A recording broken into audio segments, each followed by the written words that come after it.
नमस्कार दोस्तों, स्वागत है आपका न्यूज प्लॉट के विशेष कार्यक्रम द पॉलिटिकल शॉर्ट्स में। हालांकि हम राजनीतिक मुद्दों पे बड़ी चर्चा द पॉलिटिकल प्लॉट के तहत करते हैं, लेकिन हम यहाँ एक विशेष अंक इसलिए लेकर आ रहे हैं कि छोटी छोटी और मजेदार जो चीजें हैं उनको अपने दर्शकों के साथ शेयर कर सके।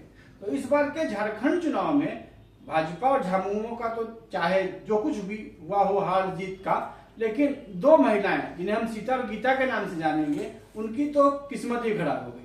भाजपा ने आदिवासी सीटों पे अपनी पकड़ बनाए रखने के लिए हेमंत सोरेन की भाभी सीता सोरेन को झारखंड मुक्ति मोर्चा से और मधु कोड़ा की पत्नी गीता कोड़ा को कांग्रेस से तोड़कर अपने खेमे में लाया था।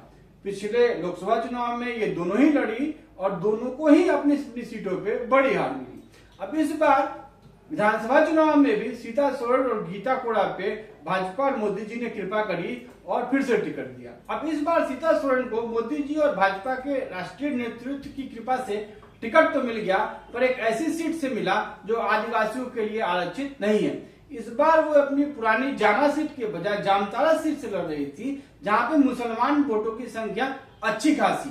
अब उनकी हार में एक पलीता हेमंत बिस्वा शर्मा ने तब लगाया जब उन्होंने इस इलाके में बसे हुए बांग्लादेशियों को बाहर निकालने का नारा फेंक दिया।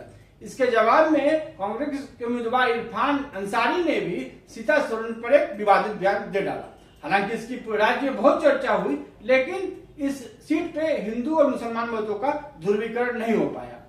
भाजपा ने जिस तरह की रणनीति इस सीट पे चली थी, उसके कारण मुसलमान वोट तो एकजुट हो गए, लेकिन हिंदू वोटों में वो एकजुटता नहीं दिखी और खासकर आदिवासी वोट, सोरेन समुदाय के वोट जो पहले से ही सीता सोरेन से नाराज चल रहे थे, उन्होंने तो सीता सोरेन की नैया ही डुबा दी।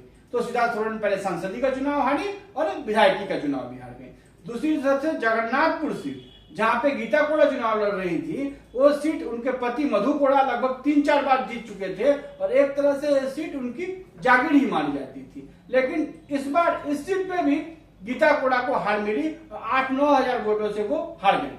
अब गीता कोड़ा की बात अलग है। मधु कोड़ा एक काफी साधन संपन्न नेता है और सभी दलों में उनके अच्छे कार्य संपर्क हैं, तो आज न कल वो कांग्रेस या झामुमो में उनको जगह दिला ही देंगे। लेकिन सीता सोरेन अब बुरी तरह से फंस गई है।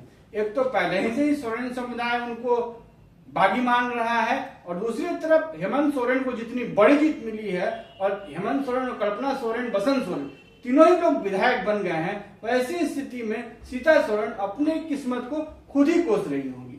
अब हेमंत सोरेन सरकार में भले वो मंत्री ना बन पाई हो, लेकिन चलती उनकी बहुत थी। काफी सारे फैसले सीता सोरेन की सहमति के बाद ही लिए जाते थे और जिन चंपाई सोरेन को उन्होंने मुख्यमंत्री बनाने से नाराज होकर इस्तीफा दिया और भाजपा में शामिल हो गई, अब वही चंपाई सोरेन भाजपा के टिकट पे विधायकी का चुनाव जीत चुके हैं और सीता सोरेन अब न तो सांसद रही, न विधायक रही, न झामुमो में नेता रही और भाजपा में भी कितने समय तक नेता रहेंगी इसके बारे में कोई बता नहीं सकता।